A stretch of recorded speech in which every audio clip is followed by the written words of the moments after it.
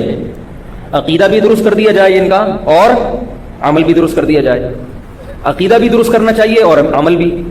یہ الگ بات ہے کہ عقیدے کی اہمیت عمل سے زیادہ ہے, لیکن عمل کی اہمیت بھی کم نہیں ہے, کیونکہ قرآن و حدیث سے یہ بات ثابت ہے بہت سے صحیح عقیدے والے لوگ بھی جہنم کی آگ میں جائیں گے. بلکہ قرآن و حدیث سے یہ بھی ثابت ہے, صحیح ہے بخاری کی, صحیح ہے مسلم کی حدیث ہے کہ بہت سے نماز پڑھنے والے اور روزہ رکھنے والے بھی جہنم میں جائیں گے.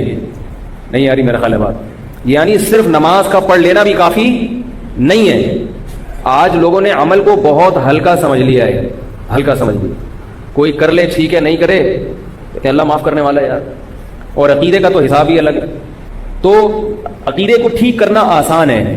عقیدہ نام ہے نظریات کا. آپ دل میں صحیح عقیدہ رکھ لیں اور زبان سے اس کا اقرار کر لیں تو عقیدہ صحیح ہوگی. وہ گنے چنے عقائد ہیں, تقدیر پر ایمان ہے, اللہ کی ذات وحدانیت پر ایمان ہے, وہ جو جس پر بیان ہوتا رہتا ہے. آگے مسلمان کے لیے جو بڑا مسئلہ ہے وہ کیا ہے, عمل ہے. عمل میں ڈنڈی مار لیتا ہے. اور جو لوگ دین کی طرف آتے ہیں وہ فرقہ واریت میں پڑ جاتے ہیں, چھوٹے چھوٹے مسائل میں وہ اس کو عمل سمجھنے لگتے ہیں کہ رفع الیدین کرنا ہے نہیں کرنا, زور سے آمین. حالانکہ یہ تو صحابہ میں اختلاف تھا. تو عمل کا مطلب کیا ہے, اس کو خوب سمجھیں. کبیرہ گناہوں سے اجتناب اور فرائض اور واجبات کی پابندی. ایک کبیرہ گناہ بھی اگر زندگی میں ہے تو معاملہ بہت خطرناک ہے. آپ یہ نہیں کہہ سکتے کہ میں جہنم میں نہیں جاؤں گا, نہیں کہہ سکتے آپ, کیونکہ ایک بھی کبیرہ گناہ ہے تو حدیث سے پتہ چلتا ہے کہ بعض دفعہ ایک کبیرہ گناہ پر اللہ نے جہنم کی نظر کیا ہے. یہ بات حدیث سے ثابت ہے. تو ہم وہ حدیثیں تو لے رہے ہیں جس میں بار بار ہے اللہ غفور الرحیم ہے, وہ حدیثیں نہیں لے رہے جس میں اللہ کے رسول نے فرمایا کہ کبیرہ گناہ کی بنیاد پہ جہنم میں ڈالا گیا.